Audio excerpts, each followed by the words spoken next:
ಎಲ್ಲೋ ಒಂದು ಕಡೆ ಓದ್ತಿದ್ದೆ ಸರ್, ಈಗ ಇವತ್ತಿಗೂ ರಜನಿಕಾಂತ್ ಅಂತವರು ದೊಡ್ಡ ದೊಡ್ಡ ಹಳೆ ಹೀರೋಗಳೆಲ್ಲರೂ ಕೂಡ ಇವತ್ತಿಗೂ ಅವರು ವರ್ಷಕ್ಕೆ 2 ವರ್ಷಕ್ಕೆ ಒಂದು ಮೂವಿ ಅವ್ರು ಬರ್ತಾ ಇರುತ್ತೆ. ಅವ್ರು 4 ವರ್ಷ 5 ವರ್ಷ ವೆಯ್ಟ್ ಮಾಡಲ್ಲ.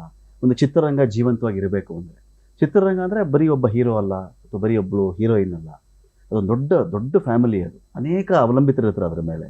ಸೊ ಇಂಥ ಕಾರಣಗಳಿಗಾದರೂ ಕೂಡ ರಜನಿಕಾಂತ್ ಅವರು ಆಗಾಗ ಮೂವೀಸ್ ಮಾಡ್ತಾ ಇರ್ತಾರೆ. ಅವ್ರಿಗೆ ಮಾಡೋ ಅನಿವಾರ್ಯತೆ ಏನಿಲ್ಲ, ರೆಸ್ಟ್ ಮಾಡ್ಬೋದು, ಆರಾಮಾಗಿ ರೆಸ್ಟ್ ಮಾಡಬಹುದು ಅವರು. ಈ ಪಾಲಿಸಿ ಬಗ್ಗೆ ನಿಮ್ಮ ಒಪಿನಿಯನ್ ಸರ್? ಅವ್ರ ಸಿನಿಮಾನೇ ಅವ್ರ ಜೀವನ ಸರ್, ಅದನ್ನು ದೂರ ಹೆಂಗಿರೋಕ್ಕಾಗತ್ತೆ? ಮಾಡೋ ಅವಶ್ಯಕತೆ ಇಲ್ಲ ಅಂತ ಹೇಳ್ಬೇಡಿ, ಅವರಿಗಿದೆ. ಕಾರಣ ಅಂದರೆ ಅವ್ರ ಪ್ರೀತಿನೇ ಸಿನಿಮಾ, ಅದರಿಂದ ದೂರ ಇರೋಕ್ಕಾಗಲ್ಲ. ಸಾಕು ನಾನು ದುಡ್ಡು ಮಾಡ್ಬಿಟ್ಟೆ, ದುಡ್ಡೇ ಜೀವನ ಆಗಿದ್ದಿದ್ರೆ ಅವ್ರು ಯಾವತ್ತೂ ನಿಲ್ಲಿಸ್ಬೇಕಿತ್ತು. ಅವ್ರ ಸಿನಿಮಾ ಜೀವನ ಅವರಿಗೆ, ಅದು ಮಾಡ್ತಾ ಇದ್ದಾರೆ. ಹಾಗೆ ತಾನೆ ಸಿನಿಮಾನ ಪ್ರೀತಿಸೋರು ಯಾರು ಸಿನಿಮಾಯಿಂದ ದೂರ ಇರೋಕ್ಕಾಗಲ್ಲ, ಮಾಡ್ತಾನೆ ಇರ್ತಾರೆ. ಅದು ದುಡ್ಡು ಇಂಪಾರ್ಟೆಂಟ್ ಅಲ್ಲ ಅಲ್ಲಿ. ಇನ್ನು ಮೇಕಪ್ ಆ್ಯಂಡ್ ಹಾಗಂತ ಅವ್ರು ಆಸೆ ಪಟ್ಟ ತಕ್ಷಣ ಸಿನಿಮಾ ಆಗಲ್ಲ. ಎಷ್ಟೋ ಜನ ಒಂದು ಏಜ್ ಆದ್ಮೇಲೆ ಮನೇಲಿ ಕೂತಿದ್ದಾರೆ, ಸಿನಿಮಾ ಇಲ್ಲ ಅವ್ರಿಗೆ. ಕೆಲವ್ರಿಗೆ ಮಾತ್ರ ಸಿನಿಮಾ ಇನ್ನೂ ಹುಡ್ಕೊಂಡು ಹೋಗ್ತಾ ಇರುತ್ತೆ. ನೀವು 70 ಆಗ್ರಿ 75 ಆಗ್ರಿ ಬರ್ತಾನೆ ಇದೆ ಅಂದರೆ ಅದೊಂದು ವರ. ಅದು ಭಾಳ ಕಮ್ಮಿ ಜನಕ್ಕೆ ಬರೋದು. ಅದು ಬಂದ್ರೂ ಆ ಏಜಲ್ಲೂ ಆ ಸ್ಟಾರ್ಡಮ್ ಇದೆಯಲ್ಲ ನಿಮಗೆ, ಇನ್ನೂ ಉಚ್ಚಾಟದಲ್ಲಿ ಜನ ಬರ್ತಾರೆ ಅಂದರೆ ಯಂಗ್ಸ್ಟರ್ಸ್ ಇದ್ದಾರೆ ಅದೇ ಇಂಡಸ್ಟ್ರಿಯಲ್ಲಿ. ಆದರೂ ಈ ವ್ಯಕ್ತಿ ಆ ಸ್ಥಾನ, ಅದು ವರ ಸರ್. ಅದು ಅದನ್ನ ಅವರಿಗೂ ಅರ್ಥ ಆಗತ್ತೆ ಅದು. ಸೊ ಜೀವನನೇ ಸಿನಿಮಾ ಮಾಡ್ಕೊಂಡು ಹೋಗ್ಬೇಕಾದ್ರೆ ಇದೆಲ್ಲ ಬರಲ್ಲ. ಸುದೀಪ್ ಅವ್ರ ನಂಬಿಕೆ ಇದೆಯಾ 4 ವರ್ಷ 5 ವರ್ಷಕ್ಕೊಂದ್ಸಲಿ ಒಂದು ಮೂವಿ ಮಾಡಬೇಕು, ನಾನು 5 ಮೂವಿಲಿ ದುಡ್ಕೊಳ್ಳೋಂಥ ದುಡ್ಡನ್ನು ಆ ಒಂದು ಮೂವಿಲೇ ದುಡಿತೀನಿ, ಮತ್ತು ಎಷ್ಟು ನಾವು ವೆಯ್ಟ್ ಮಾಡಿಸ್ತೀವೋ ಅಷ್ಟು ಜನ ನಮಗೋಸ್ಕರ ಕಾಯ್ತಾರೆ?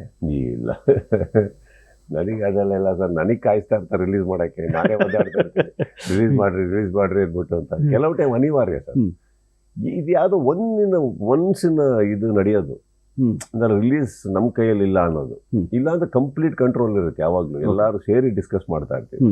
ಅವರಿಗೂ ಅವರ ತೊಂದರೆಗಳಿತ್ತು ಈ ಸತಿ, ತಪ್ಪು ಅಂತ ನಾನು ಹೇಳಕ್ ಹೋಗಲ್ಲ. But okay sir, okay. But ಹಾಗಂತ ನೀವು ಹೇಳೋ ರೂಟು ಅಹಂ ಆಗ್ಬಿಡುತ್ತೆ. ಹಿಂಗ್ ಬಿಡ್ತೀನಿ ಹಂಗ್ ಬಿಡ್ತೀನಿ ಅಂತ.